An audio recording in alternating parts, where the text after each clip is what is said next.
প্রিয় দর্শক বন্ধু, আজ আমরা আলোচনা করব মৃত্যুর পর স্বামী স্ত্রীর মধ্যে সম্পর্ক কি শেষ হয়ে যায় নাকি আবার তাদের মধ্যে দেখা হয়।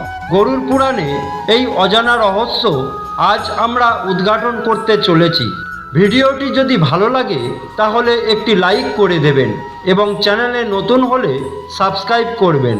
আমরা যখন বিয়ের মণ্ডপে 7 পাকে বাঁধা পড়ি তখন অঙ্গীকার করি, জন্মে জন্মে আমি তোমারই থাকব। কিন্তু আপনি কি কখনো ভেবেছেন শ্মশানের চিতার আগুন নিভে যাওয়ার পর সেই পবিত্র সম্পর্কের কি হয়? আত্মা যখন দেহ ত্যাগ করে যমলোকের পথে যাত্রা করে তখন কি সে তার জীবনসঙ্গীর কথা মনে রাখে, নাকি যমরাজের দরবারে পৌঁছানোর আগেই সব স্মৃতি মুছে যায়? শাস্ত্রমতে শরীর নশ্বর কিন্তু আত্মা অমর। মৃত্যুর পর প্রথম 10-12 দিন আত্মা নিজের ঘরের মায়ায় আটকে থাকে। সে দেখতে পায় তার স্ত্রী বা স্বামী তার মরদেহের পাশে বসে কাঁদছে।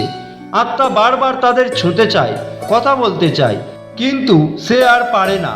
গরুর পুরাণ বলে, যদি স্বামী স্ত্রীর মধ্যে অগাধ ভালোবাসা থাকে তবে একজনের মৃত্যুর পর অন্যজনের শোকের শক্তি মৃত আত্মাকে যমপুরের পথে যেতে বাধা দেয়।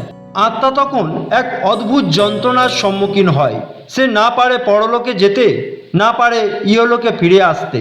তাই শাস্ত্রে বলা হয়েছে, প্রিয়জনের প্রতি অতিরিক্ত বিলাপ করা আত্মার জন্য ক্ষতিকর বলে ভাবত। আত্মা ছিল কেবল একটি শরীরের সম্পর্ক।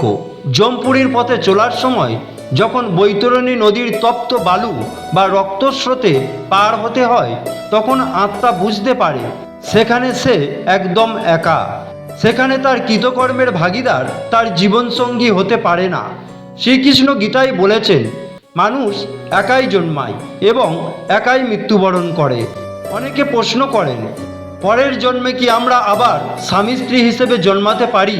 গরুর পুরাণ অনুযায়ী যদি দুজনেরই একে অপরের প্রতি তীব্র আসক্তি এবং অপূর্ণ ইচ্ছা থাকে তবে কর্মফল হিসেবে তাদের পুনরায় মিলন হতে পারে।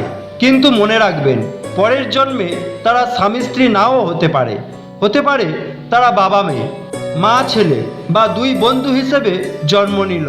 কারণ আত্মার কোনো লিঙ্গ নেই, কর্মফলই ঠিক করে দেয় কার সাথে কার ঋণ রয়ে গেছে। যার সাথে আপনার ঋণ বাকি আছে তার সাথেই পরজন্মে আপনার আবার দেখা হবে, সেটা ভালোবাসা হিসেবেই হোক বা শত্রুতা হিসেবে। পরিশেষে বলতেই হয়, এই পৃথিবীতে সম্পর্কগুলো আসলে একটি নাটকের মতো। আমরা নির্দিষ্ট সময়ের জন্য একে অপরের সাথে বাঁধা হই। মৃত্যু আমাদের আলাদা করে না, বরং আমাদের পরবর্তী গন্তব্যের দিকে এগিয়ে দেয়। তাই যতক্ষণ বেঁচে আছেন একে অপরের মনে কষ্ট দেবেন না। মায়া নয়, বরং নিঃস্বার্থ ভালোবাসায় বিশ্বাস রাখুন। কারণ মৃত্যুর পর আপনার সাথে আপনার ঘর বাড়ি যাবে না, যাবে কেবল একে অপরের প্রতি থাকা সেই পবিত্র শ্রদ্ধা আর ভালোবাসা। আজকের এই কাহিনী আপনার মনে কেমন প্রভাব ফেললো? আপনার জীবনসঙ্গীর জন্য কি আপনার কোনো বার্তা আছে? কমেন্টে আমাদের অবশ্যই জানান।